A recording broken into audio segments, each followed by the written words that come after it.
Em carta aberta, veiculada por meio de suas redes sociais, o general Paulo Chagas criticou severamente a conduta de ministros do STF e questionou as intenções por trás de decisões que obstam o combate à corrupção e, no seu entendimento, promovem a impunidade. Segundo o oficial, a Suprema Corte, em que pese a sua inquestionável importância e ao contrário do que deveria, tem sido, na realidade, a maior fonte de problemas para a estabilidade interna, para o saneamento moral, para a democracia e para a aplicação da justiça no Brasil. Escute a íntegra do texto de Paulo Chagas.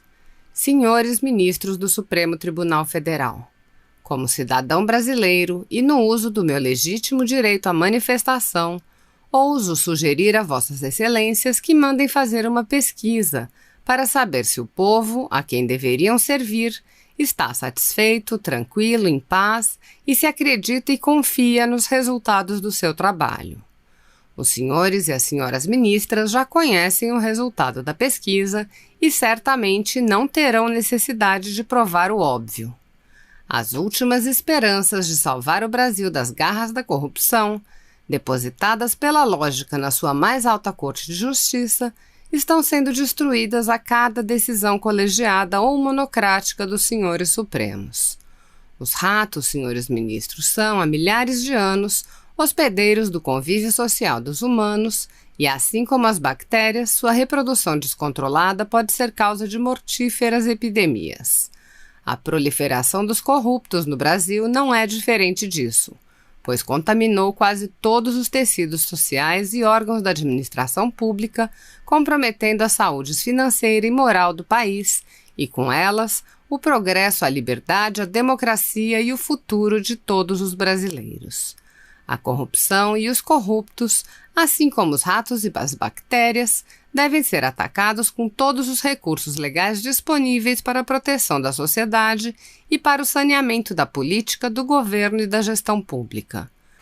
A Suprema Corte, em que pese a sua inquestionável importância e ao contrário do que deveria, tem sido, na realidade, a maior fonte de problemas para a estabilidade interna, para o saneamento moral, para a democracia e para a aplicação da justiça no Brasil. A revogação das punições impostas ao criminoso Lula da Silva nas 3 instâncias que antecedem a chegada ao STF é, sem dúvida, uma obsessão dos senhores que tem sido mal contida apenas pelo receio de uma reação óbvia do povo honesto desta terra, saturado de ser roubado, enganado e ignorado. Ao imporem decisões pessoais, ao arrepio da lógica e dos processos vigentes, os senhores, além de diminuírem a importância do tribunal, legitimam o sentimento de repulsa que lhes dedicam os brasileiros de bem. Antes de darem rédeas às suas convicções pessoais, seria desejável que os senhores e as senhoras, no exercício das suas funções, prestassem um pouco mais de atenção às consequências das suas decisões. Neste tema, combate à corrupção, em quase todas as vezes, o resultado final do que os senhores decidem para a maioria dos brasileiros não reflete outra virtude além da gratidão aos que os colocaram ou que contribuíram para que fossem colocados onde estão, sejam eles bandidos condenados como Lula da Silva ou ainda com contas a acertar com a justiça como o senhor Renan Calheiros. O desmonte ostensivo e descarado da Lava Jato no Ministério Público Federal e os ataques aos seus mais destacados protagonistas bem demonstram os interesses mal escondidos por detrás desses absurdos, endossados pelos senhores supremos ministros.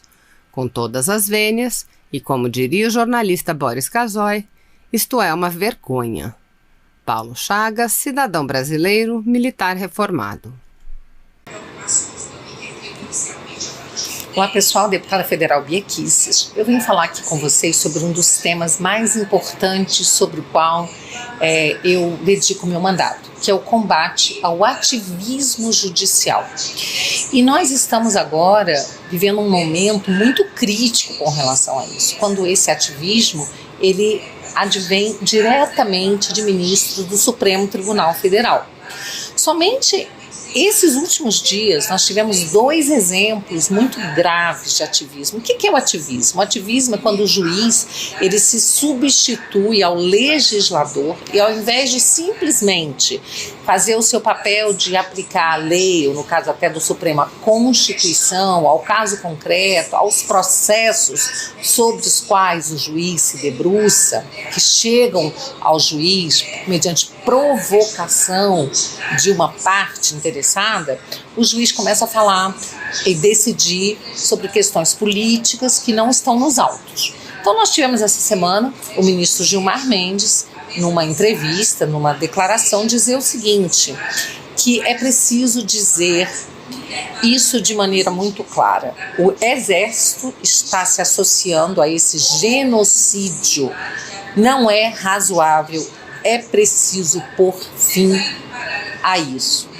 Então, a gente fica pensando assim, de que genocídio, em primeiro lugar, o ministro está falando, né? Porque nós vivemos nos últimos governos um genocídio, aí sim, verdadeiro, de jovens, né, de negros, de pessoas pobres, que têm sido assassinadas, e não só negros e pobres, mas toda a sociedade, que realmente nessas camadas mais pobres da sociedade aumenta a violência, né? Mas pessoas de todas as camadas sociais, de todos os níveis intelectuais, de todas as profissões, têm sido vítimas, sim, de assassinatos, 60 mil pessoas por ano, sem que o Estado tenha sido capaz de proteger essas pessoas. Aí a gente pode falar de genocídio, mas no governo atual, que genocídio é esse? Quem é que está cometendo genocídio junto com o Exército, segundo o ministro Gilmar Mendes? Então, esse é o tipo da declaração que nos deixa realmente muito preocupados, e o ministro da Defesa já respondeu, dizendo que as Forças Armadas, o Exército, têm se dedicado durante o coronavírus ao combate ao coronavírus, né? Então não há genocídio algum, o que há é agora uma modinha, né, de ficar falando do presidente da República com total desrespeito à autoridade máxima da República e chamando o presidente de genocida, o que é um crime, né? Porque genocídio é um crime contra a humanidade, e aí, no caso, estão atribuindo um crime. Então já existe aí no mínimo uma calúnia, além de uma atividade política do ministro, que é muito preocupante. E aí, em seguida, a gente vê o ministro Barroso também falando, né? Falando da preocupação dele, tanto com a saúde, como com as redes estando disseminando ódio. Ele está muito preocupado com o ódio e a desinformação disseminada nas redes sociais. Isso eu coloco como presidente do TSE, tendo que tomar uma atitude para evitar que aconteça o que aconteceu no Brexit. O que aconteceu no Brexit? No Brexit, o povo inglês decidiu 2 vezes pela retirada, pela saída da Inglaterra, da Grã-Bretanha, né, da União Europeia. Então isso foi a vontade do povo. Mas como o ministro Barroso, pelo visto, ele é a favor da União Europeia, ele é contra a saída da Grã-Bretanha, então ele diz que isso foi fruto de desinformação. Assim como, segundo o ministro, as eleições americanas, a eleição do Trump também foi fruto de desinformação, não fruto da vontade de um povo que era majoritariamente conservador, né? Que se vê representado pelo Trump, pelas suas ideias, ao contrário, né, das ideias pregadas pelo Partido Democrata, né? E também as eleições na Índia, segundo o ministro Barroso, também fruto de desinformação. Agora, o presidente da Polônia foi reeleito, um conservador. Pode ser que o ministro Barroso também ache que foi fruto de desinformação. Desinformação essa que precisa ser combatida. Como é que ele está combatendo isso, gente? Combatendo chamando as plataformas, dizendo que elas têm que retirar, né? Elas têm que cuidar para que não haja fake news. E o ministro tem que retirar das plataformas aquelas informações que, segundo ele, desinforma.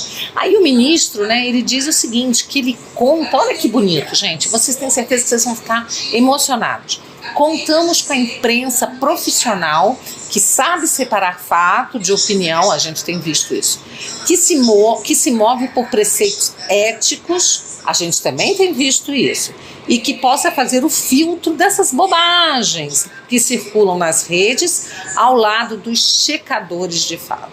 Aí eu trouxe, né, essa informação de que foi uma pesquisa feita pelo Instituto Global Edelman Trust Barometer, tá? É um estudo feito por eles em 2018, disse o seguinte, que a imprensa, tá? A imprensa, ela é a instituição menos confiável globalmente. Então, esse resultado apontou que em 22 dos 28 países onde a pesquisa foi feita, ela se encontra no território da desconfiança. E o Brasil certamente é um desses países, se não foi incluído na pesquisa, se fosse incluído, certamente seria um desses países onde a imprensa está realmente assim, um dos últimos locais, uma das últimas posições de instituição confiável, não é? A gente tem assistido jornalista que torce para presidente morrer, pesquisas que são feitas, né, depois desmentidas, pesquisas eleitorais que são feitas, divulgadas pela imprensa e depois são desmentidas nas urnas.